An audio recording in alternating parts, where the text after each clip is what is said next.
Hi, I'm Glenn Daniels.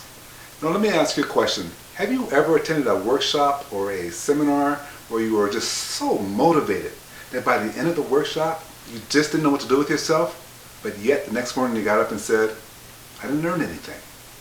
Or have you ever attended a workshop or a seminar again where you just had tons of skills come your way and you were writing all the skills down? The next morning or maybe 2 days later you said, I have no motivation to use those skills. We don't do that. We want to cover two subjects today. First subject we started already, and that's gratitude. So if you remember, if you take something for granted, you're not being grateful for it. So that whole exercise was just to make you not take that first bite of food for granted. And if you notice, you started to feel a little more appreciative of each bite of food that you're taking or had taken, just because you didn't take it for granted. I believe that gratitude is the key to all success. So we're going to come back to that subject in just a moment. And what we do, we give you solid, concrete exercises and skills that you can use during this seminar. We talked about 4 different exercises. We get you to participate in them. The first exercise you can do in the morning, tomorrow morning. You get up, and I want you to walk into your bathroom, look into your mirror, see how beautiful you are, and then just kind of notice as you take a big, deep breath in, what does your face do? What do your eyebrows do? What do your ears do? Does your skin on your cheeks, do they change colors? What do your lips do? Just notice that, and then notice the difference when you exhale.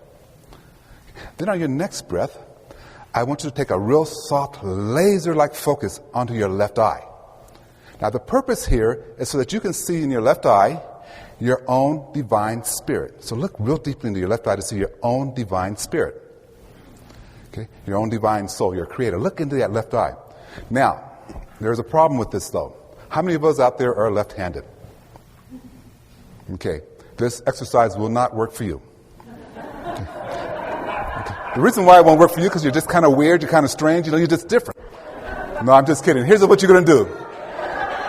If you're left-handed, you're going to take a soft, laser-like focus into your right eye. You're just wired differently. So you need to go into your right eye.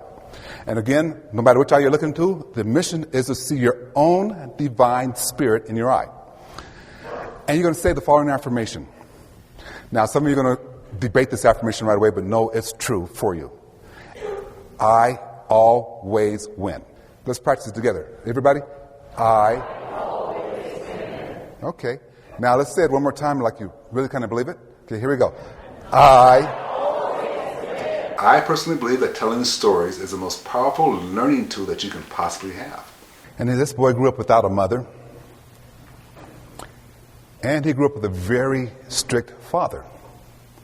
In fact, even for that day and time, his father was considered too strict.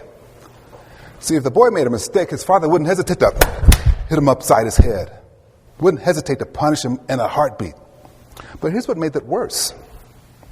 His father was not only strict, he was a mean, nasty drunk. So this boy, no matter what happened, at a drop of a dime, he might get beat. His dad would go out and get drunk, and he would come home and say, fill up my wine glass. So he'd fill up his wine glass. Invariably, the dad would spill wine on him, jump up. The boy would cover, Dad, I'm sorry, please stop. Telling stories perhaps about Beethoven and the struggles he had in writing the Ninth Symphony.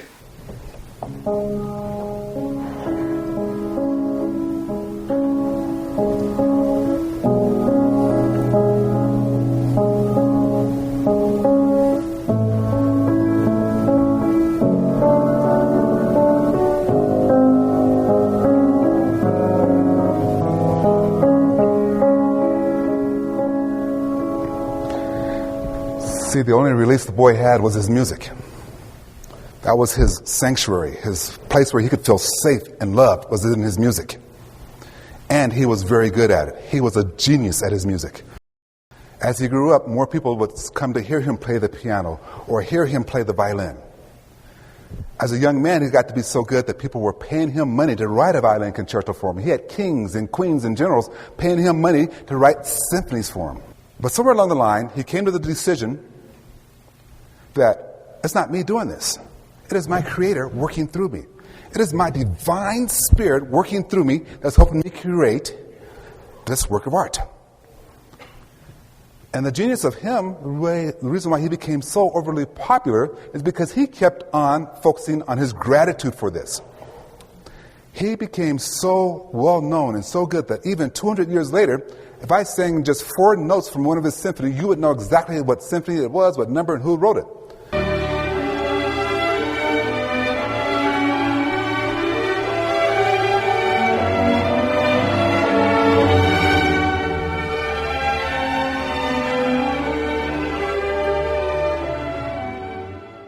It's not about just being motivated and going no place. It's not about just learning skills and not using those skills. It's about combining all of that together.